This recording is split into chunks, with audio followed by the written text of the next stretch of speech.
And there's another little silly thing that I mentioned when we were talking about this before, is that if you wore something that was a little bit different, I know it sounds strange, a little handkerchief or something, or a beret or whatever, or a scarf or whatever, and you say, well, why would you do that? I said, because people in the business have a tendency not to remember who you were, but they will say, who's that guy with the scarf? Remember that guy with the scarf? Remember that lady with that little cute little hat thing? And you say, and they will call attention to that, which is, it sounds strange, but it's true. And because their visual memory is much stronger than, oh, that was Harry, or whoever it was. So it's very important to make yourself a little bit distinctive. Now, when you're Harrison Ford or something like that, I don't think you have to concern yourself with that. But when you're a George Cochran or whoever it is that's making this casting session, you clearly have to begin to say, how do I make myself stand out in the crowd? And some of these casting sessions are not casting, it's trolling. It gets to be too many people, and it's just too much information for these people to actually discern who they're going to use. It's just too much. I remember we had a casting session for Miller, and a great client, loved him dearly. It was 300 people. 300 people, and we're only looking for 3 parts. I mean, whoa, you know, that's a lot of work. That's, you know, when does one person look different than the other? They kind of meld into one.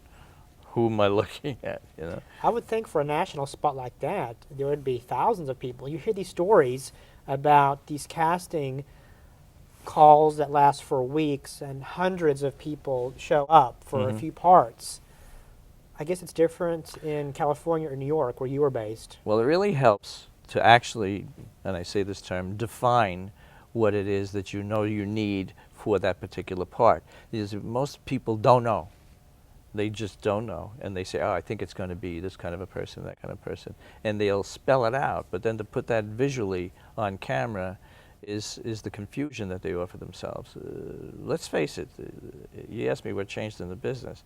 There's many, many, many people that try to service this industry, and not all of them are particularly cool when it comes to casting. They just don't get that. A director could give a lot of input. I was doing a commercial out in L.A. with an agency out of Chicago. I give you the names, I just don't remember what the names were. But one of the few casting sessions that they actually turned to me and said, George, what do you think? And I said, oh my God, I mean, they're including me here. This is an awesome thing. So, you know, we talked about it and we determined it, and then that commercial did extremely well. Not because I had anything to do with it. It just was a good concept, good execution, and I'm very happy with that. So, inside secrets on the big national commercials, with your experience. Yes. The final decision for casting comes from who? Client. You? Client.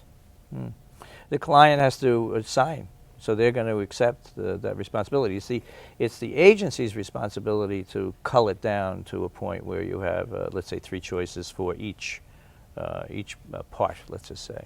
So you have an A, B, and C going on, and then you might have 3 people that you present, and you present them on tape, you know, or some kind of system where they can see them act out this piece. And so they make a recommendation of A, B, or C, and they present that to the client. The client has to sign off on it. So ultimately, the client's going to say, I love this person, I love that person, right? And they're going to say yes to that. So then they sign off on it. And then they go back to the agency, and the agency says, okay, we're going to do this. And of course, the director is responding to, like, well, I didn't get who I wanted, you know. It's a kind of an art. It's an emotional issue. It's a very sometimes it's a warm feeling, and sometimes it's really difficult because you have to deal with so many decisions. And, you know, if it was up to every director, they'd be having all kinds of people come in and look a certain way. If it's up to an art director, it's another thing. It's a question of team effort is what you want to do. And that effort is not easily, because it's so subjective, just subjective. But the bottom line comes from the client because they got the checkbook. Is an old rule that the man with the gold makes the golden rules. And the director answers to the deity as well as to the checkbook, and the agency is in a full-time 24/7 concern that somebody's going to mess up and they're going to lose the account. And that kind of concern should be put aside, because if you're going to hire the right people, clearly they're going to work with a superlative effort to deliver quality stuff to them, quality production. Tell me something funny that's happened on set. Oh my goodness. I always try to have levity. I have this Irish thing about sense of humor, and sometimes it gets me in trouble. Okay, I'll give you this one, please. We're on a break for some reason, and you know totally what I mean, that the crew is at downtime for some reason. Who knows? They're looking for a napkin, whatever it is, right? And I'm sitting on the dolly and just by my lonesome enjoying the quiet. And the art director comes up to me and he says to me, "George, can you do me a favor?" I said, "Yeah, sure. What is it?" He says, "Can you forget everything you know about film?" So I put my head down and I started staring at my kneecaps, and I'm staring at it, and 45 seconds goes by and he says, "George, are you all right?" And I turned to him and I said, "Where am I?" So it's like, what does that mean, forget everything you know? If I forgot everything about film, how would we do this? I mean, Exactly. but he was kind, nice man, and he was trying to say, hey, I really need to have something fresh here, and I got it. It was a silly question, and I responded in a silly way. And Basically, don't overthink it. Right. Just go out there and do it. Yeah. Be creative. Yeah. And what do you recommend for those who want to get into directing? Directing. There's a nice word that comes out of New York, which is surus. I don't know if people know what that means in Charlotte, but surus means pain, right? And what you're going to have if you're going to be a director, it isn't like one of these things where I see this vision and I'm going to have my DP do this thing, and it isn't that kind of thing. It's hard work. Everybody gets a shot at directing once, but you may never direct again, because financially you took it in the wrong direction. In terms of aesthetics, you have the wrong casting, you're dealing with your talent in the wrong way, you're not communicating what the passion of a scene is. From a standpoint of just organization, you may not be a very organized person. You better have a dynamite producer, right? And so it goes on and on and on, that you can fail in so many categories. It's a wonderful profession. Best of luck with the rest of your endeavors. We thank you so much for coming and sharing, and thanks again. My pleasure. And if there's any help I can give you anytime, you're what they call a mensch, a good person. It's a positive thing. Thank you. Thank you.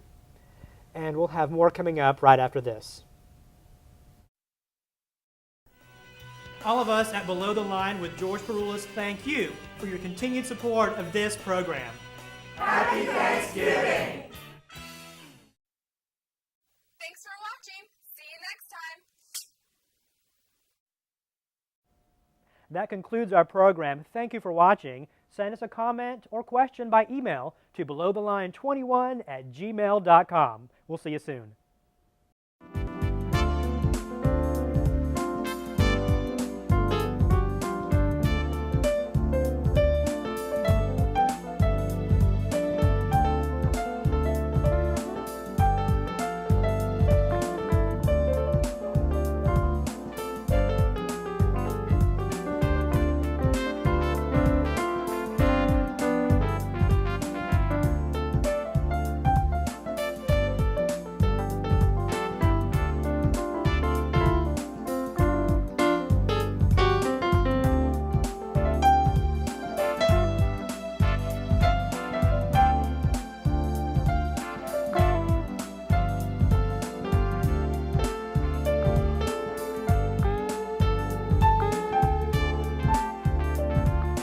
For more information, email us at belowtheline21@gmail.com.